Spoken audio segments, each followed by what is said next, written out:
Hey folks, Roland Martin here, Vice President Digital for the National Association of Black Journalists. Glad to have you at this NABJ webinar. We're talking with the cast and the creator of the hit show in the UK, Gangs of London. It's making its way across the pond on AMC. Opportunity for us to talk to the folks involved with this show. And you've got some questions, just send them our way and I'll be sure to try to answer those questions. So let's start off first up with Gareth Evans. He's co-creator, executive producer, and director of the show. Gareth, how you doing? I'm doing well, thank you. And you? Doing great. ዄОΠΕ DԻΡÍSU. I hope I got that right. I did the first name. Yeah, you're good. I got ǀΟΠΕ. He's in the show. Papa, I did not double check your last name. Is it Esidu? Esidu. Esidu. Pippa Bennett Warner. Nailed it. All right, there we go. Well, Pippa, you had the easiest name out of everybody. I so, know, Roland, I know, but you still nailed it because sometimes I get water, so you're good. All right, we were just double checking. So I want to first start off this way. What do you think is Hollywood as well as television fascination with gangsters in the underworld? This is not a new phenomenon. If you actually go back to the 1930s and 40s, you had lots of movies and television shows about the G-men and chasing down Al Capone and chasing down other folks. And then, of course, we talk about the movies The Godfather and The Goodfellas, and then we talk about power. We can go on and on and on. There is this fascination with the creative folks, but also the audience with the underworld. Why is that? I think personally, a large part of it is the escapism of it. But it's escapism that still feels grounded to real life. And what I mean by that is that within this genre, within the crime genre, you're able to kind of take audiences on a journey a little bit like a roller coaster.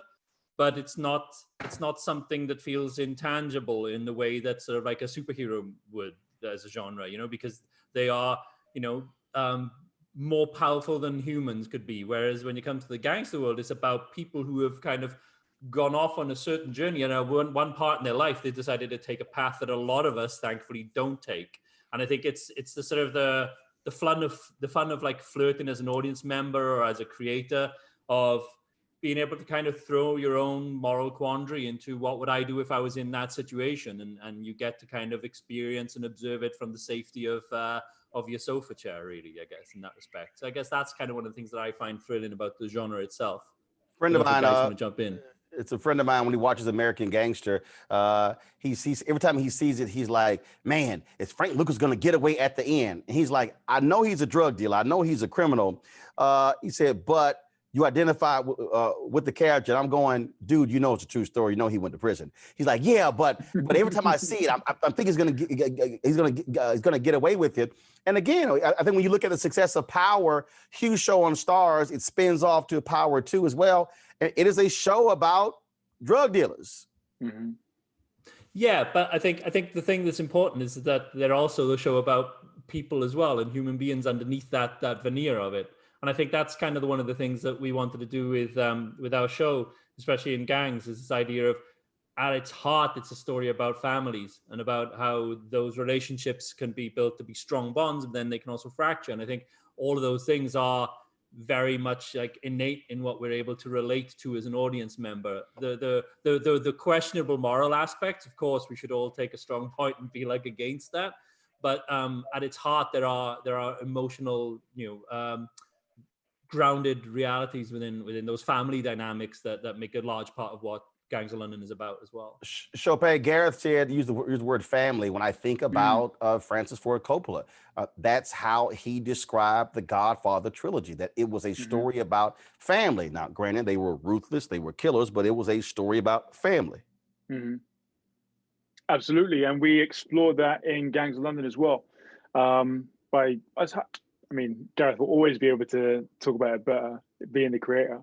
But for example, one of my favorite aspects of the series is the generational story, the relationship between sons and fathers and how that creates or destroys somebody. And I mean, Papa can speak about his relationship between Alex and Ed Dumani, but then you have the relationship between Sean and Finn Wallace as well. And then you have Elliot's relationship with his father.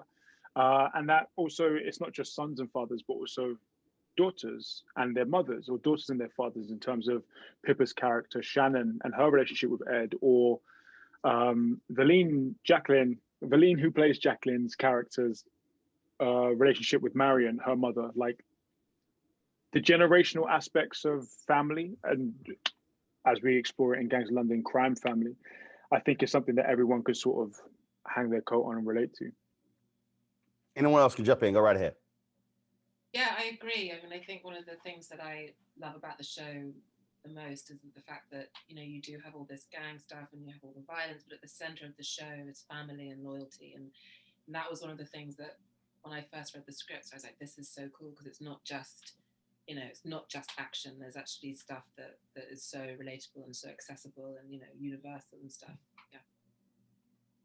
And like, I mean, for me, some of the most gangster things I've ever seen in my life have been around family dinner tables. You know, I've seen people like fully throw like crockery across rooms and like call people names all across. Like, there's real violence and there's real passion and there's real love in family settings, and I think everyone can relate to that. You know, so like, obviously, when we kind of look at these worlds, these gangster worlds, they're kind of elevated or not even exaggerated, but like there's a greater version of the same thing, but we're looking at the same thing. We're looking at like loyalty, we're looking at betrayal, we're looking at faith, and yeah, ultimately we're looking about love. Gareth, when I think about other movies, when I think about The Craze, when I think about, again, Godfather, I think about Italians, when I think about all these different ethnic groups and sort of how they were all just sort of isolated. It struck me as quite interesting, this dynamic of Irish and Black together, seeing themselves as family. That I'm watching going, wow, I haven't seen that one before. Yeah, and I think, I mean, like our remit when we were creating the show, that myself and Matt Flannery, who was the co-creator of the show, when we first got approached to do to take on board the project, which was just that then was just Gangs of London, there was nothing else really other than that, was that it was based on a video game, and initially it was going to be pitched as a sort of like as a series, as a franchise of films, a potential franchise of movies. And one of the things that both myself and Matt really loved about London, being sort of outsiders, because I know when it comes to 훠ώρΠΕ, Pippa and Papa, they're from London. They know London, you know, explicitly. And for me and Matt, we were always kind of tourists there. But one of the things that we kind of always loved, you know, me coming from, you know, a small hometown in Wales and Matt living outside in Reading, was to be able to come into London and actually see a city that felt, you know, way more culturally diverse than what we had experienced in our own cities, in our own sort of hometowns.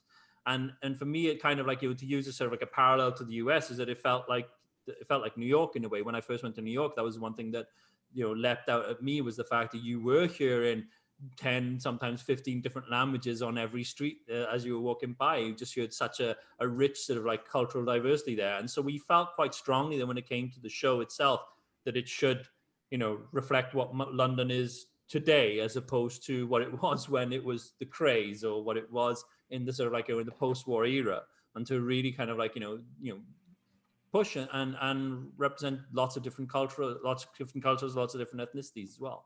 So that was a big sort of remit for the design of the show.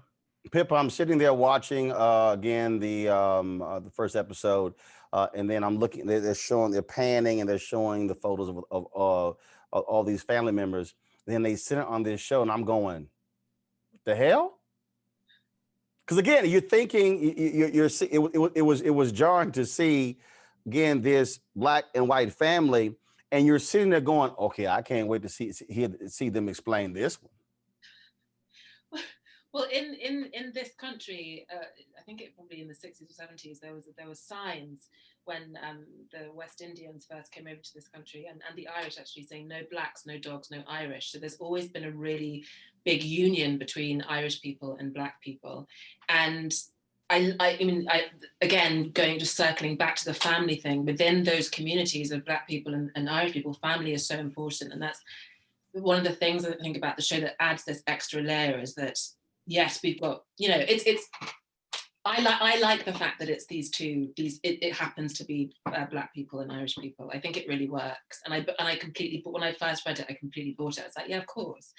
Because as communities of people as new people in this country, they were pushed together with the dog. And see, and I think that is a great contrast to the United States, because what you here in the United States, Irish, treated very badly, but then all of a sudden they then assimilate and essentially are white. And then you look at Chicago, you have this this ward there, which is this dominant ward where most of the white Irish leaders have controlled the state of Illinois, and it's the smallest ward. Yet you have these Black wards, the largest, and they're absolutely at odds. And so I think for an American audience, that might be something that is somewhat jarring, not understanding the history of Irish and Black in the UK compared to the United States. Yeah, well, this is a good source of material to open up that conversation, that dialogue, and the research, I guess, and knowing that in this country, there've been long time there's been affiliation between the Black community and the Irish community. I think just to jump on the back of what Pippa's saying, it's interesting the differences in how the community's been treated based on country. Like you were saying, Roland, in America, there's this great divide because eventually Irish people became racialized as white as opposed to Black. And given the history of America, we know that Black people were very low on the pecking order there. Whereas over in the UK and England, if you look at the empire, the way Irish people were treated by the country of England is very similar to the way that Black people were treated by the country of England. And because they were both oppressed in a very similar way, that under the pressure of oppression, they have somewhat come together, or at least they can, identify similarities in their cultural experience in the hands and under white English rule. But yeah, history has caused a fracture in the States in the way that it's called a merger, in the same way it's caused a merger in the UK. One of the things I think is interesting, so I'm looking at, first of all, whenever folks send me questions, I really ignore them. I really do my own questions. So seriously, I do all the time. So I'm looking at, literally somebody wrote, is it too edgy for American TV? Have they seen American TV? I'm just saying. Folks are making, it's like Gary's like, these fight scenes, and oh my God, hell, you watch a John Wick movie. This makes a John Wick movie. Come on, I'm just like, edgy? Go ahead, y'all take it away. No, I don't think it is. I don't think it is. No. Boys, Gareth? I think it's quite mild. We thought we'd soften it, Look, I don't know. I always, quite often get asked about the level of violence in either the films I've made and now obviously the TV show I've made. I can't really sort of answer it beyond the fact that it's just whatever I consider my own little moral barometer for what's okay and what's not okay. And I just hope that other people who are watching the show kind of, get to enjoys the wrong word, but go along with the experience of it. We're definitely not, we're not seeking to sort of shock or disgust people. I think there's a fine line between violence and its representation on screen when it becomes exploitation or when it becomes something you can still consume and enjoy. And I think for us on Gangs, we stayed on the right side of the line there. I don't think anything we did was ever sort of could be deemed exploitational. And I think one of the things that we discussed early on was that the action sequences that are in the show, they should never feel like it's a sudden diversion. It should never feel like it's a sudden tonal shift into a different genre. It has to feel like it plays, an important part of taking the story forward and then taking the characters forward. And that was the only time when we felt like, okay, this is the right point to kind of put an action sequence in there. I think in episode 1, part 1, as you guys call it in the US, because I know it got split into 2 parts, but I think the first sort of like clear-cut sort of action set piece doesn't happen until the last 5-10 minutes of the episode. Probably the same for, probably the same for like episode 1, part 2 as well. It's the tail end. It's the last 5-10 minutes of the episodes in a way. And so we always kind of made sure that they felt organic to the story. I always felt organic to the plot. And when you compare and contrast those two sequences, like the one when Elliot's fighting his way through the pub, and then later on when Elliot's facing off against our lovely chap with the meat cleaver and the Wellingtons and the underpants, they're two very tonally different approaches to representing screen violence. And the way that I show them are tonally very different from each other.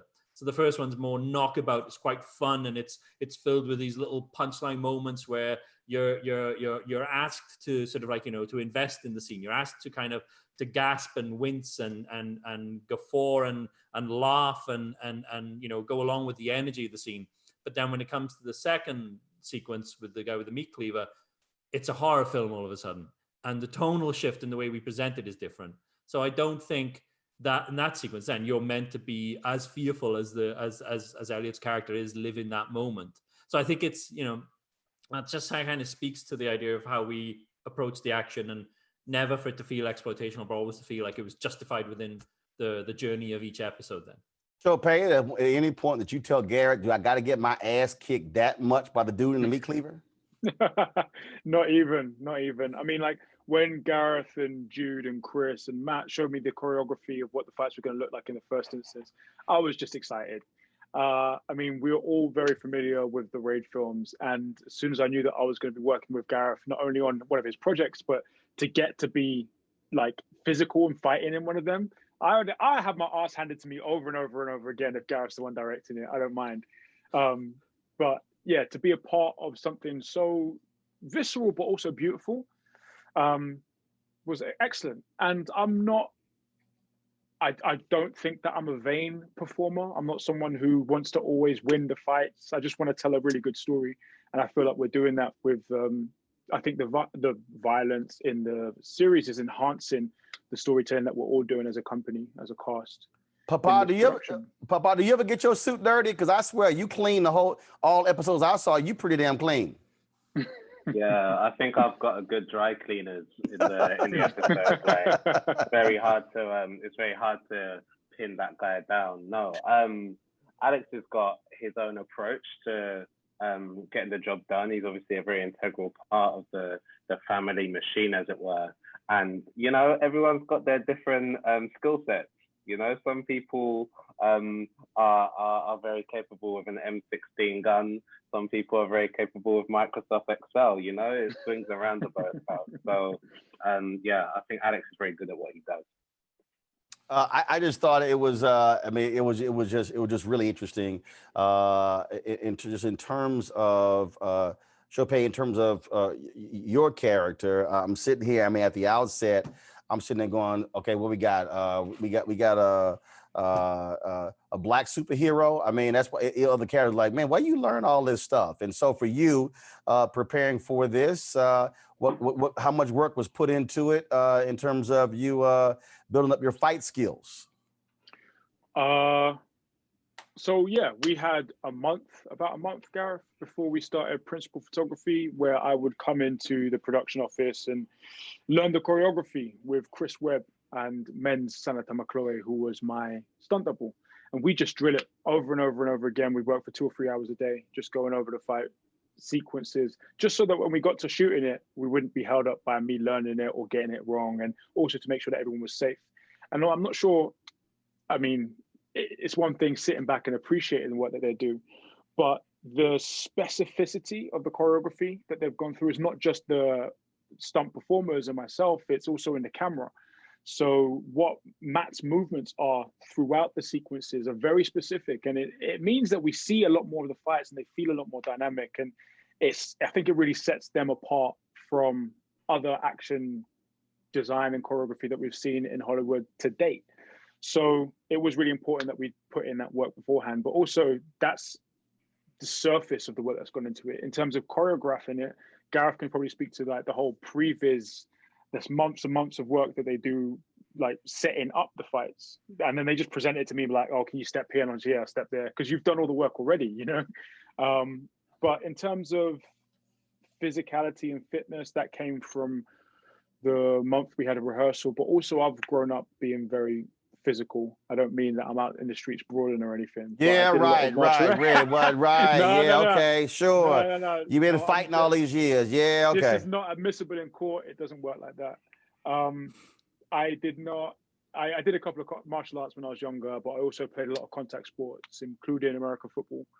So I always had, as Pete Carroll said, this reckless abandon for my body, and I was very willing to put myself in any of the positions that they wanted me to, in order for it to look good and feel real.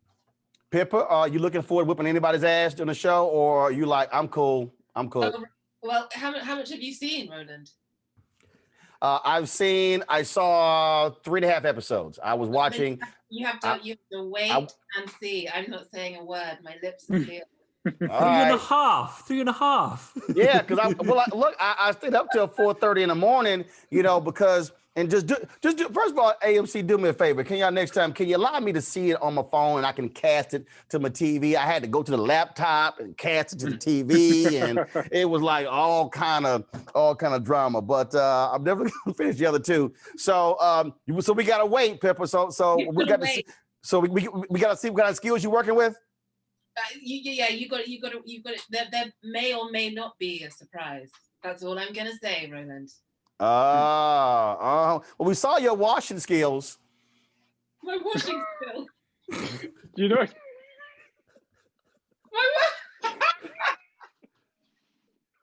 They were good. ŞỌPÄ was like, give me the damn shirt. You know what you're doing. Give me the shirt. Give me the shirt. Give me the shirt. You don't know what you're doing. Come on. So, don't think I didn't see it. I'm trying to tell you I saw it. I definitely saw it. Definitely saw it. I don't even think Pippa was acting in that scene. That was just real life. Behave. So what you said is Pippa was like, why in the hell they got me washing a damn shirt? This ain't what I do. Send this to Papa's dry cleaners. This ain't what I do. The character development. That's one of the things that I think for a lot of shows is critically important. I'll be honest, and I've said it publicly, it's no big deal. I love the first season of Empire. I thought when they went to the second season, they had all of these celebrity appearances that it took away from character development. That was a thing, Gareth, looking at those 3.5 episodes I looked at out of the 5 that was sent to me. There was really a lot of that on multiple levels. That way you really understood what was behind each one of the characters versus them being pretty much one-dimensional. And so talk about how critical that was in the development of the show. Yeah, so I mean, first of all, I gotta give a massive shout out to the amazing writing team that we had, and we did a huge sort of like a huge portion of time spent on developing storylines and scripts with a full writers' room, which is a remarkable experience in itself. One of the things that myself and Matt knew we wanted to do to start the whole thing off was that because we knew that in episode 1, we were going to have to tee up an awful lot of characters and an awful lot of potential subplots that would kind of mushroom out throughout the season. And that was one thing that I know Matt in particular was keen to establish. And so the first process across the board of the creative thing was to start drawing family trees. And that's literally how we were kind of able to figure out what this web and this network of different people would come together. So we created a family tree for the Wallaces, for the Dumanis, for Lale, for Asif, for Luan and everyone else, and then started to figure out, okay, well, what are their vested interests? At what point do they all kind of like cross over with each other? What are their business interests? What are their personal weaknesses? Have they got family? If so, how close are they to them? Would they be willing to do everything, heaven and earth for them, or would they be willing to sacrifice them? And you start asking all of those questions of different characters and start stress testing, what kind of characters they will become over the course of a show. And and part of that will involve interrogating what their backstory is, how they came to London, how they came to be part of this world, how they became quote unquote gangsters, so to speak.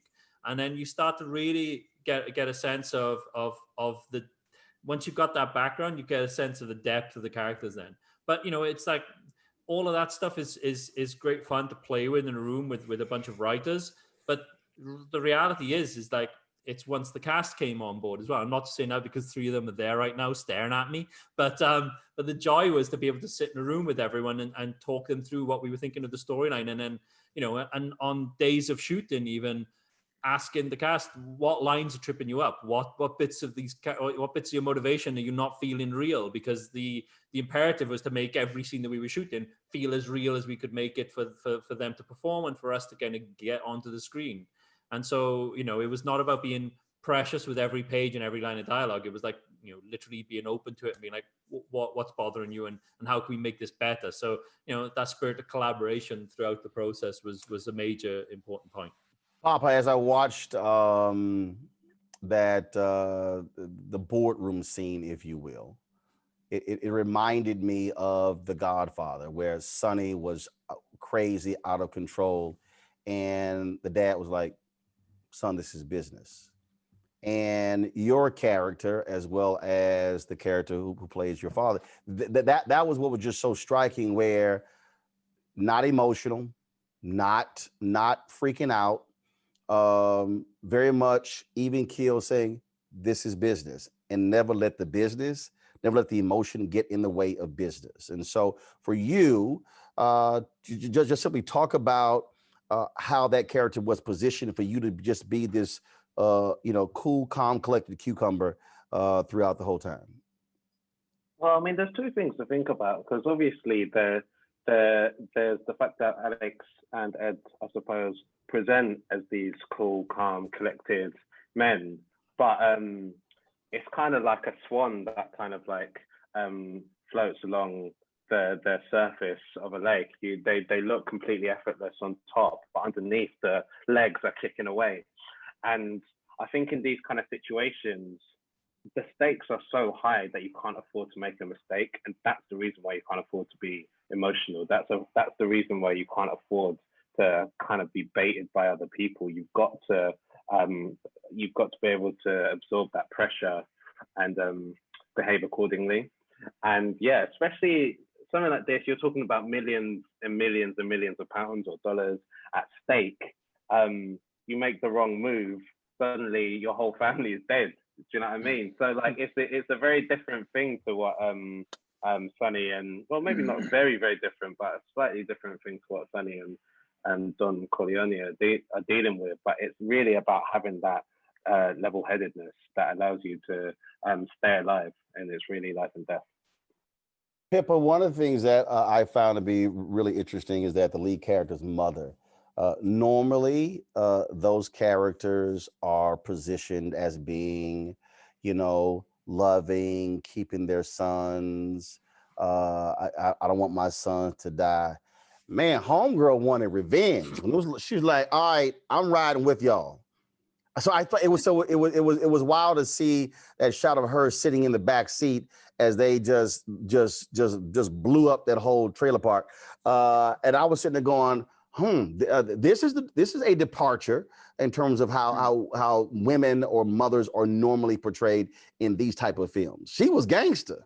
Yes, she was. Homegirl does want revenge, and I think that's another great thing about the show, is that the women, and it could have very easily have not been this way because I've seen it a million times, is that the women are props to the men, and they, they're really just add-ons to the men's stories, and they don't have their own thing going on. They don't, But in Gangs, I really feel that all of the women really stand on our own 2 feet. We really have our own stories, our own lives, and we just happen to be interweaving with the guys at the same time. And it was just circling back actually to what Gareth said about it being collaborative. It was one of the most, if not the most collaborative job I've ever worked on, and especially as a woman, you felt even though there was so much testosterone all the time, you always felt really looked after. There wasn't a day where I came to work where I didn't feel supported or safe or looked after, or it was yeah. I'm really proud that the show has represented women in the way that it does.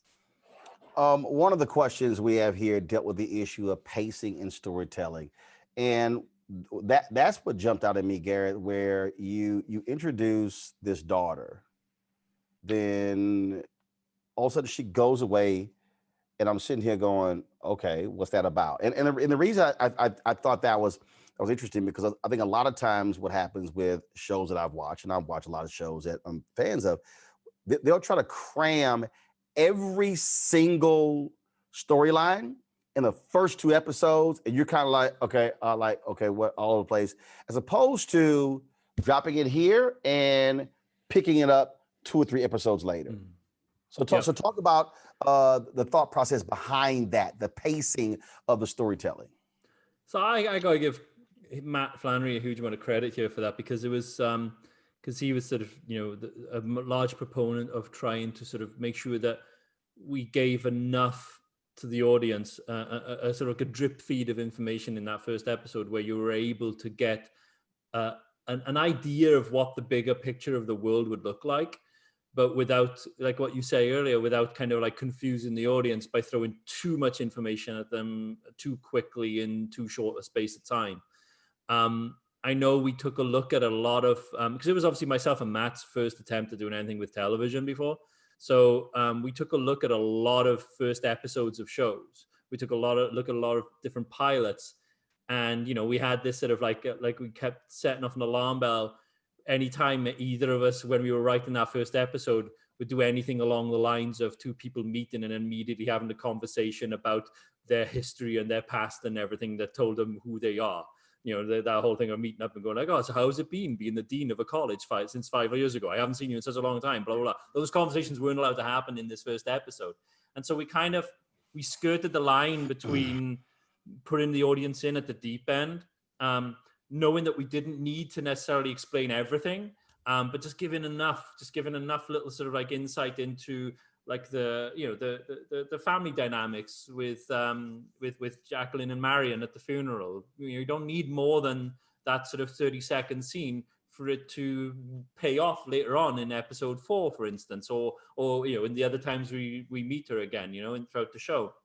And so it was kind of, obviously with all writers' rooms, it's a thing of looking at the wall and seeing this is episode 1, 2, 3, 4, 5, 6, 7, 8, 9, 10, if we're counting the US version, on the wall, and being able to chart the journeys of all those characters. And then once you get to the tail end of it, being able to say, have we got enough in the first episode? So we can always go back and address that as an issue. And so that was the one thing that was kind of a benefit to the show, was being able to go back and fix things and tweak things and set up little plots and ideas that had come to fruition over the development of the show overall. Is the sun ever going to appear on this damn show? Which sun? Sorry. My God. I was sitting there going, can I see the sun just a little bit? Mean the sun. The sun. Your first question about the daughter, I got thrown completely there. I was like, because everything is sort of cloudy and gray and ominous, and I'm going, London. It's London, Roland. But damn, does the sun work in London? We shot between November and April. It's kind of global. I'm just.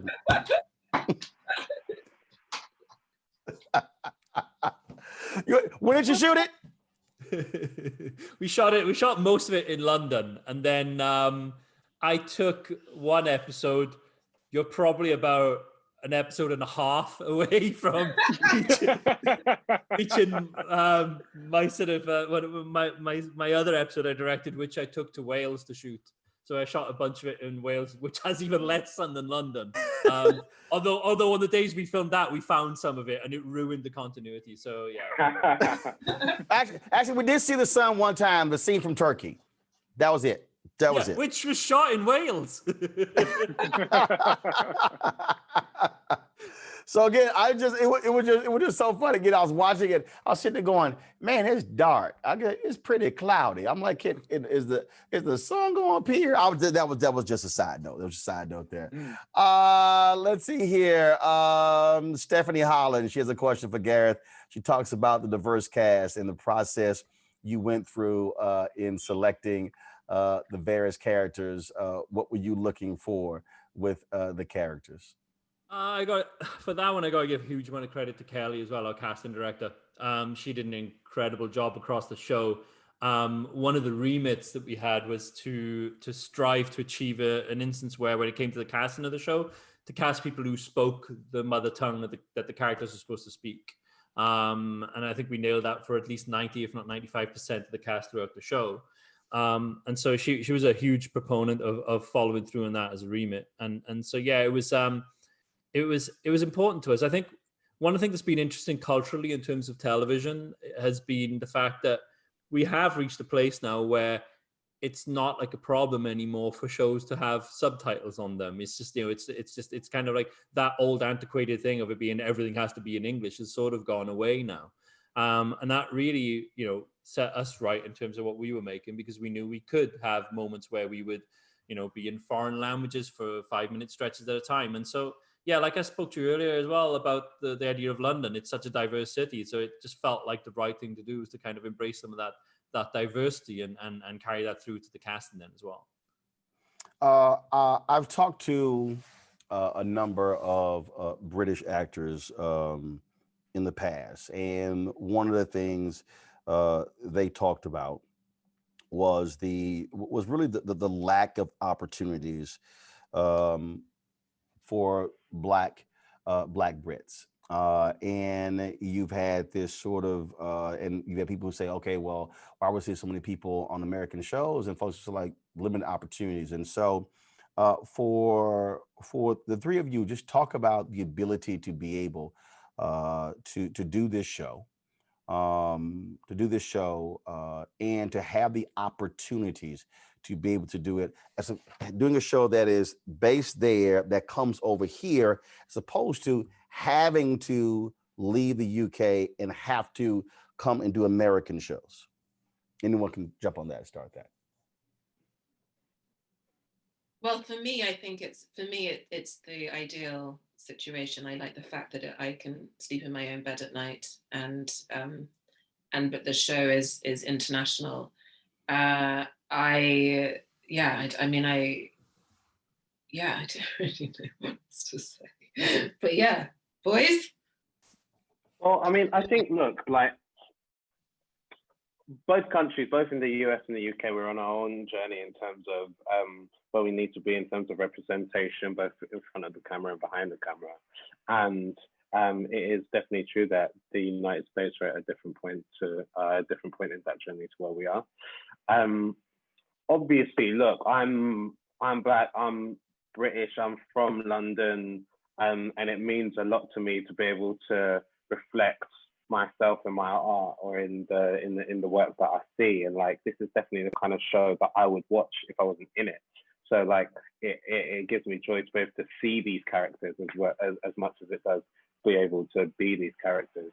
And I think it's wonderful that it's been given the opportunity to travel across to America. So sometimes I get the feeling that you lot forget that there are Black people in England. Do you know what I mean? There are people that are in England that speak in this accent and have a kind of like, London, there's so many subcultures within our Black culture.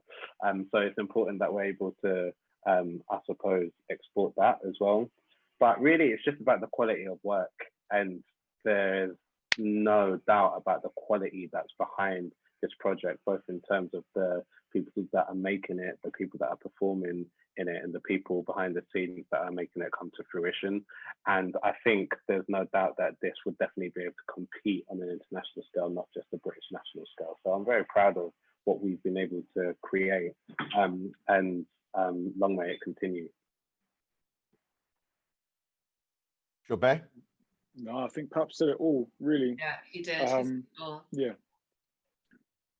Pat for Prime Minister.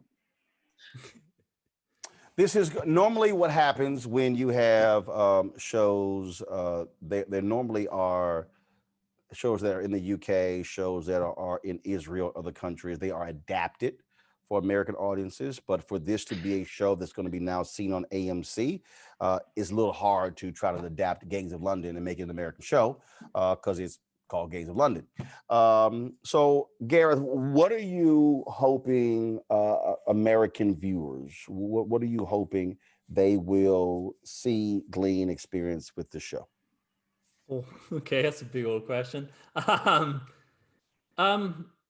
be honest, it's, you know, I think what we've tried to tell is something that is big and bold and operatic. Myself and the fellow directors, Corin and Xavier, we all kind of strived to push the envelope of what we thought we could achieve in television. I hope that the audience will be thrilled at the excitement of it, the adrenaline kick that you get out of the action sequences, obviously, which is something I'm more known for. But I guess at its heart, I'd love for the audiences to kind of fall in love with these characters and follow them on the journey that they go along. And you know, I think everyone wants to create that moment where, you know, as an audience member, they're watching a character that they really care for do something that they sort of disagree with, and then find themselves wanting to claw their way into the television to stop them from doing it. And I think that's sort of the joy of being a creator is hearing people give feedback on episodes or sequences or characters that they've just suddenly embraced and taken in. I know during lockdown, I decided to jump in and watch The Shield for the first time. And I spent like the last 7 or 8 weeks just watching like 80 plus episodes, and I'm feeling that on an episode by episode basis where I couldn't stop screaming at the screen. And I'm usually quite quiet and quite reserved when I watch things. But there I was waking up the rest of the house by shouting at what Michael Chiklis was doing on an episode by episode basis. So yeah, I guess in a way to have that kind of an audience interaction and for them to be invested in the characters in the world that's been built would be, you know, above all else, the one of the big things I'd love them to take away from it is to be entertained at a time where that's quite a good thing to happen. Same question for you, Papa. Can you remind me what the question is? That is, what are you hoping? What are you hoping American viewers? What are you hoping they will take away from when they get to see this on AMC?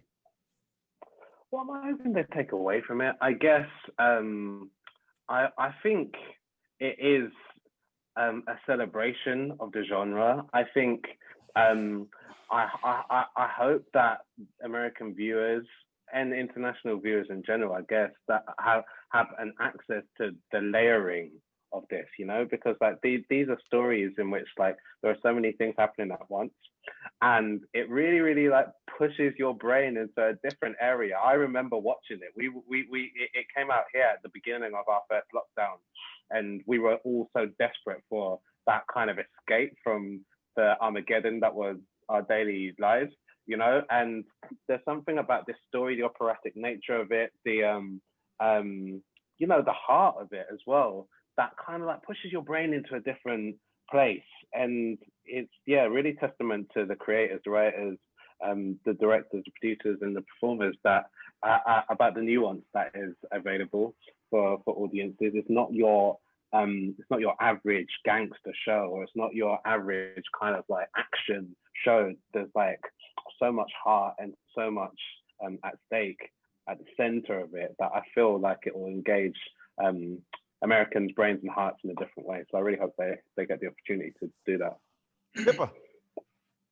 So I think everything that Gareth and Papa have just said, but also the fact that I hope that the American audiences see how really, I guess, appreciate and see how London is being represented properly, I think accurately, for one of the first times ever, that, and I mean diversity wise, and that they take that, you know, everybody's, it's such a melting pot, and we're all here and we're all, you know, doing the thing, and yeah, that's what I like. ዄОПΕ? I think that how to put this, yeah, you can't remake Gangs of London in America, because then it would be gangs of whatever that place is. In the same way Pippa's saying, it represents London very specifically. And I think for me, in this lockdown period, and even in the last couple of weeks as we go into our second one in England, I've really enjoyed sharing culture. I've watched really recently Barbarians, which is on Netflix, which is like a German production of how the Romans came into Germania at the time and decided to try and take over. And it was all in German. I had to watch it with English subtitles. That was great. And the next series I'm going to watch is La Révolution, which is set in the French Revolution. It's going to be all in French. And we're going to watch it with subtitles. It's going to be great. I think that what TV is allowing us to do now is share culture. And I hope that Americans can watch Gangs of London and be like, oh, so we've seen The Crown and we know what the upper class looks like. We've seen what Downton Abbey looks like. And we've seen Top Boy. And this is going to show that, A, there is a lot of good quality television coming out of the UK that you can't just like remake in your image. And B, just like be a sharing of culture, and hopefully on a different strata to the Queen and stately homes and what it's like on ends. This is like somewhere in the middle that bridges the gap. And it's just like the richness and diversity of British culture, not just Black British culture, but British entertainment. I hope that Gangs of London goes a certain way to put in upcoming British television on the map. Gareth, when I interviewed Omari Hartley, we talked about sex scenes on Power, and he said, he's like, one, I didn't want to show my ass so much where the church ladies, where my mama is, would be really upset. But he also said that he did not want that to take away from the development of the show.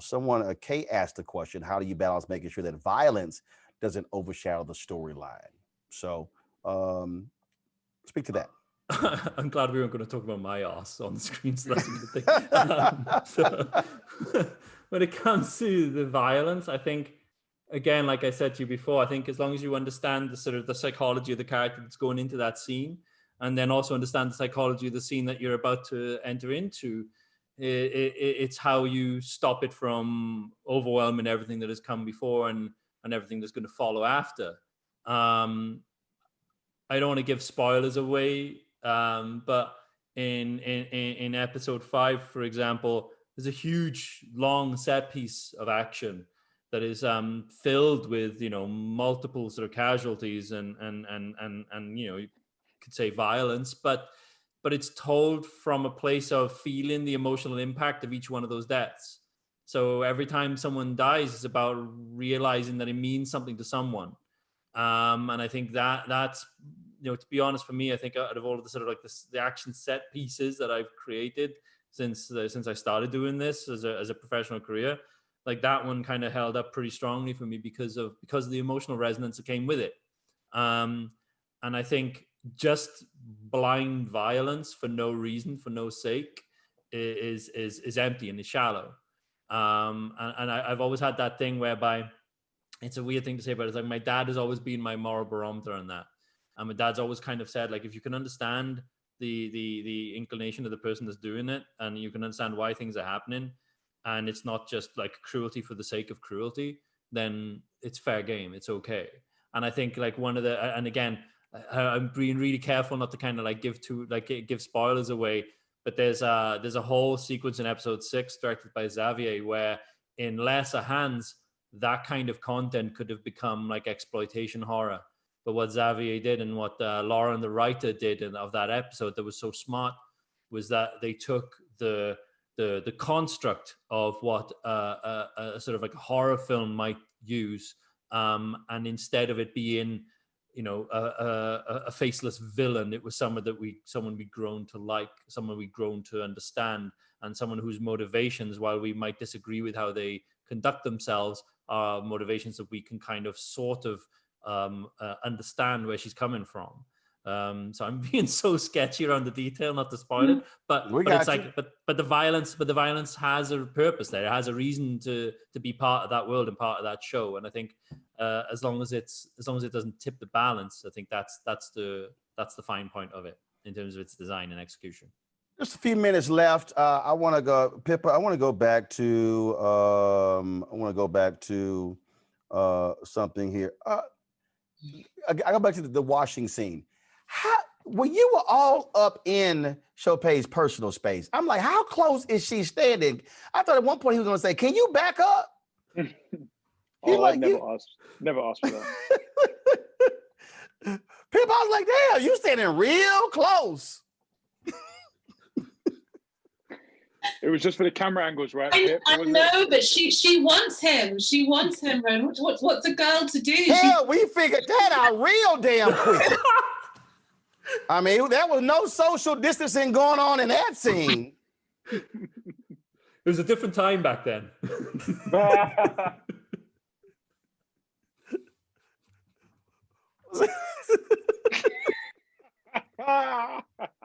Why you blushing, Pepper? I know she's so presidential. I think that there's a bit where I think ŠÅPÄ is literally just like, because I'm so in his face. I know. I know. Wait a minute. I'm at the house like, back up. Girl, back up. Don't be so obvious. I thought you better start breaking out Jan Jackson's song, "You Want This." I'm like, damn.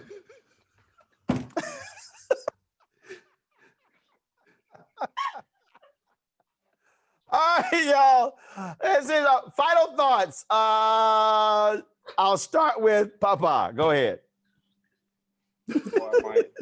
What are my final thoughts? Yeah, follow that.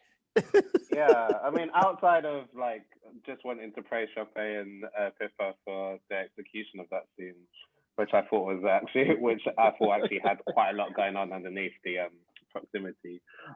Yeah, it's just it is just such a honor and a privilege to be a part of this show. I think it's really special. I think it's going to go on and do really great things.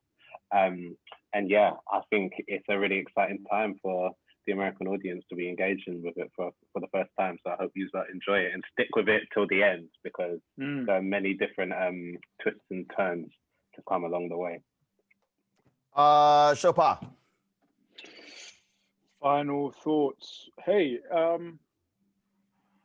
we shot it for a really long time, but it was a labor of love, and I think we grew very close over the course of making it, and we're all very, very proud of it. So I just hope that I'm looking forward to sharing this with a greater audience, and I hope they can appreciate the work that went into it. Yeah. Gareth.